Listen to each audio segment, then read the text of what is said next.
যদি আল্লাহ ব্যতীত কাউকে সেজদা করার হুকুম দিতাম তাইলে আমি মেয়েদেরকে বলতাম স্বামীর পায়ে যেন সেজদা করে পড়া থাকে। আল্লাহর রসুল কোথায় নিয়ে মিলাইতে চাইছেন? আজকে কদর নাই, মা বোনরা স্বামীর কদর করে না, পুরুষের কদর করে না।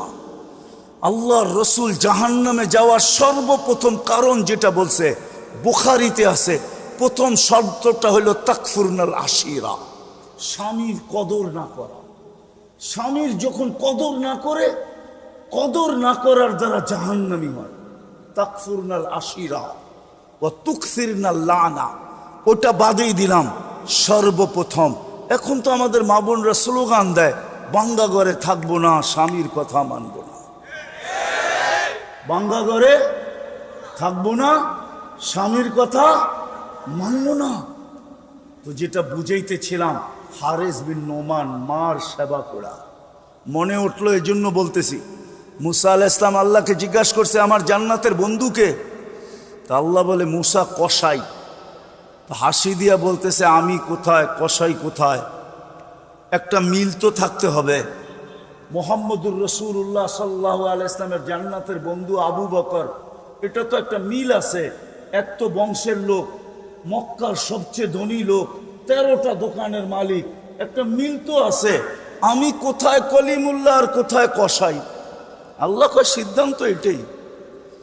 বুঝছি, ঠিকানা দেন, যে দেখা আসি কি আমল করে যে আমার জান্নাতের সাথী হবে।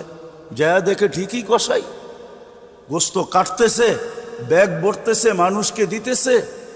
দোকান বন্ধ করার সময় যখন আসছে তো একটা টুকরা নিয়ে কিমা বানাইছে। তো জিজ্ঞাসা করছে ভাই এতক্ষণ তুমি বসে আসো?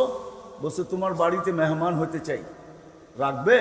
বলছে 3 দিন তো হওয়া যাবে, অসুবিধা নেই, কিন্তু শর্ত আছে, আমি ডাইরেক্ট বাড়ি নিজের ঘরে যাব না, আগে এক জায়গায় যাব, তারপরে নিজের ঘরে যাব। তো বলছে যেমন বলো তেমনই হবে। কেননা খিজির আলাইহিস সালামের সাথে একবার উল্টা পাল্টা করেই তো 3 কথায় শেষ। এখন মনে পড়ছে, এখন আর কিচ্ছু বলবো না, শুধু দেখতে থাকবো। তো গেছে, এক ঝুপড়ির ভিতরে ঢুকছে, যে তরকারি তৈরি করছে, রুটি তৈরি করছে।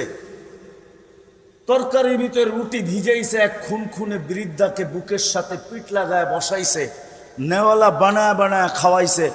খাওয়ানোর পরে পরিপাটি করছে, সব খেদমত সব শেষ করে বলতেছে চলো পাশে আমার ঘর, আমার ঘরে চলো। এখন আর চুপ থাকতে পারতেছি না। বলছে মানি? বলে তুমি যে খেদমত পড়ার পরে মাকে শোয়ায় দিলা, মা জানি হাত উঠায় কি বললো? দূর পাগল মা, যখনই খেদমত শেষ করি তো মা হাত উঠে